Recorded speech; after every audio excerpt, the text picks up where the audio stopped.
ओम शांति। आज जीवन में बहुत सारी मुश्किलात आती हैं। मुश्किल घड़ी में जो हमारा साथी बनता है उसको हम सदा काल के लिए याद रखते हैं। लेकिन जब भी जीवन में मुश्किल आती है तो हम सोचते हैं कि कोई अपना हमारा साथी बन जाए। लेकिन कई बार हम दूर दूर तक देखते हैं कोई अपना भी हमारा साथी नहीं बनता है। खिलाफ बहुत सारे होते हैं, संघर्ष बहुत सारा करना पड़ता है, आपदाएं बहुत सारी आती हैं, जीवन में चुनौतियां बहुत सारी होती हैं, लेकिन साथ देने वाला कोई नहीं होता। मुश्किलें बड़ी बड़ी हैं, प्रॉब्लम्स बड़ी बड़ी हैं, लेकिन आप सोचिए जब मुश्किलें बड़ी हैं, प्रॉब्लम्स बड़ी हैं, तो हमारे संकल्प छोटे क्यों? हमारा जीत का जुनून छोटा क्यों? हमारा हौसला छोटा क्यों? हमारी जीत छोटी क्यों? क्योंकि जितना आपके संकल्प अच्छे होंगे, जितने संकल्प आपके ऊंचे होंगे, उतनी मुश्किलें कमज़ोर हो जाएंगी। क्योंकि मुश्किलों को हम तब दबा सकते हैं जब आपके संकल्प ऊंचे होंगे। मुश्किलों का सामना आप तब कर सकते हैं जब आपके संकल्पों की उड़ान पावरफुल होगी। आज दुनिया वाले भले आपके सामने कितनी भी मुश्किलें ले आए, लेकिन अगर आपके संकल्प पावरफुल हैं, उन मुश्किलों की घड़ी में भी आप संकल्पों को पावरफुल बनाकर जीते हैं, तो वो मुश्किल घड़ी भी आपके लिए सहज बन जाएगी। आज आपने देखा होगा कहीं पर भी जीवन में अगर कोई मुश्किलात आती है, कोई अपना हमारा हाथ थाम लेता है, वो मुश्किल घड़ी लगती ही नहीं है। लेकिन आज हम अगर देखें तो कोई अपना नहीं है, लेकिन एक है जो हमेशा हमारा अपना बनता है, और वो भी निस्वार्थ भाव से। मुश्किल घड़ी में भी वो हमारा साथ देता है। जब भी हम प्रॉब्लम में होते हैं, वो उस प्रॉब्लम का हल मुझे देता है। जब भी कभी हम रोते हैं, हमारे वो आंसू पोंछता है। जब भी कभी हम मुस्कुराते हैं, तो हमारे साथ वो खिलखिलाता है। आखिर वो है कौन? वो है भगवान, जिसे हम अल्लाह, खुदा, गॉड, ईश्वर, स्वयंभू, जितने भी नामों से आप याद करें, वो सभी नाम हैं उसके। आप सोचिए कि भगवान हमारा खुशी के साथ खुश होता है, दुख में दुखी भी हो जाता है, लेकिन वो कभी जताता नहीं है। आप जब भी कभी दुखी होते हैं तो भगवान आपके आंसू पोंछता है, आपको शक्ति भी देता है। क्या कभी आपने सोचा कि भगवान हमें शक्तिशाली बनाता है, लेकिन दुनिया की बातें, दुनिया की मुश्किलातें हमें शक्तिहीन बनाती हैं। हम जब भी शक्तिहीन होते हैं, हमें किसे याद करते हैं? भगवान मुझे शक्ति दो। कभी हमने किसी इंसान के बारे में सोचा कि हम किसी इंसान को भी कहें कि आप मुझे शक्ति दो? नहीं, हम भगवान से शक्ति मांगते हैं, और भगवान हमें शक्ति देते भी हैं। कुछ लोग हैं जो उस शक्ति को रिसीव कर पाते हैं, कुछ लोग ऐसे भी हैं जो शक्ति को नज़रअंदाज कर जाते हैं, और कुछ ऐसे हैं जिनको महसूस ही नहीं होता। क्योंकि वो अपने ऊपर डिपेंड करता है हम भगवान से प्यार कितना ले पा रहे हैं। आज वही देखा जाए, भगवान के प्यार के ऊपर भी सवाल उठ रहे हैं। कहाँ करता है भगवान प्यार हमसे? अगर प्यार करता तो हमारे जीवन में इतनी मुश्किलें नहीं आती। आप सोचिए, मुश्किलें किसने पैदा की है? भगवान ने या आपने? हमने मुश्किलें पैदा की है, भगवान ने नहीं।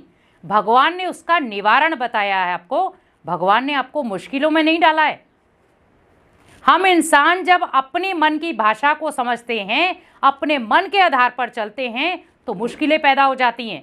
लेकिन जब हम अपनी मन को भगवान की मत से जोड़ देते हैं, जिसको हम कहते हैं श्रीमत, हम श्रीमत के आधार पर चलते हैं, तो वो मुश्किलें हमारे लिए आसान बन जाती हैं। बहुत सारे लोग भगवान से भी नाराज़ रहते हैं कि भगवान ने हमारे साथ अच्छा नहीं किया। क्या किया हमारी लाइफ के साथ?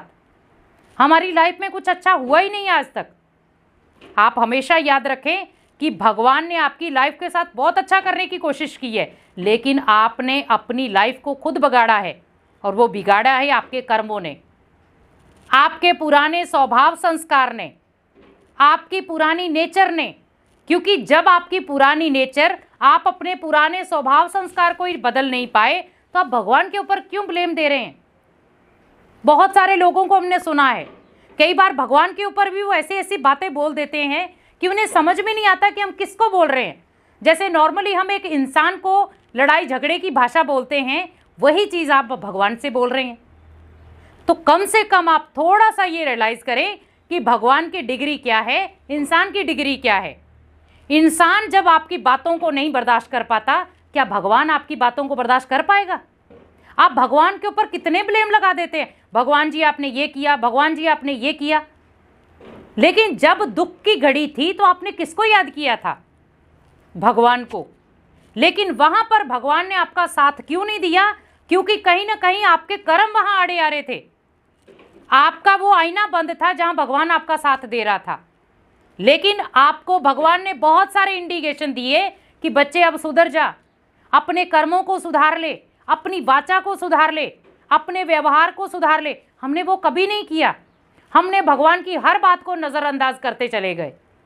लेकिन जब हमारे जीवन में कोई चोट लगती है, जब हमारे अपने ही हमारे साथ घात करके चले जाते हैं, तब हम कहते हैं भगवान ने किया, तब हम इंसान को फेवर करते हैं। हमेशा याद रखें कि अगर हम भगवान के प्रति भी कुछ भी उल्टा सुल्टा बोल रहे हैं, 10 बार आप सोच लें कि आप किसके प्रति बोल रहे हैं। क्योंकि अगर भगवान 3 स्वरूपों से प्यार की पालना करना जानता है, तो एक स्वरूप से उसका दंड देना भी जानता है। भगवान आपका बाप भी बनता है, प्यार से शिक्षा देता है, टीचर भी बनता है, बहुत प्यार से आपको समझाता है, सतगुरु बनता है, वरदानों से आपको समझाता है। नहीं मानते तो धर्मराज है। और फिर हम कहते हैं कि आप धर्मराज हमारे क्या कर लेगा। बहुत सारे लोगों को धर्मराज का भी डर नहीं है, लेकिन जीवन में कोई अगर ऐसी ट्रेजेडी हो जाती है, तब याद करते हैं भगवान ये क्या हो गया। हमेशा याद रखें, आपके कर्म ही आपके आड़े आते हैं, भले वो पूर्व जन्मों के हो, भले वो इस जन्म के हों।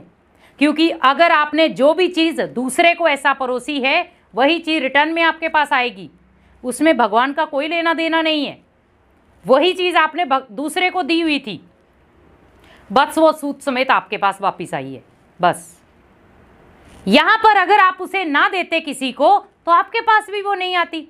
पर आपने उस समय क्या सोचा? अपने ईगो में, अपने क्रोध में, अपनी जेलसी में इतना बिजी थे कि आपको यही पता नहीं चला कि आपने दूसरे को दिया क्या है। कई बार हम कहते हैं इस जन्म में हमने तो कोई उल्टा कर्म नहीं किया है, तो पूर्व जन्मों को क्यों भूल गए? क्योंकि कहीं ना कहीं वो संस्कार आपके आड़े आते हैं, वो कर्म बार बार आपको बार बार पीछे लेकर जाते हैं। कोशिश यही करें कि अपने कर्मों का सुधार बहुत ज़रूरी है। हम भगवान के ऊपर जो ब्लेम दे रहे हैं, उससे अच्छा अपने कर्मों को ब्लेम दें तो हम ज़्यादा बेटर समझ सकते हैं। कोशिश करें जीवन में भले कितनी भी मुश्किलातें आती हैं, उनसे लड़ना सीखें, उनसे बाहर निकलना सीखें। और बाहर निकलने का रास्ता एक ही है, वो है भगवान का हाथ और भगवान का साथ। निस्वार्थ भाव से भगवान का हाथ और साथ पकड़ कर रखेंगे तो आपको कभी भी मुश्किलों का सामना नहीं करना पड़ेगा। अगर मुश्किलें आ भी जाती हैं तो उससे आपको बाहर कैसे निकलना है, तो वो भगवान आपका मददगार बनेगा। ओम शांति।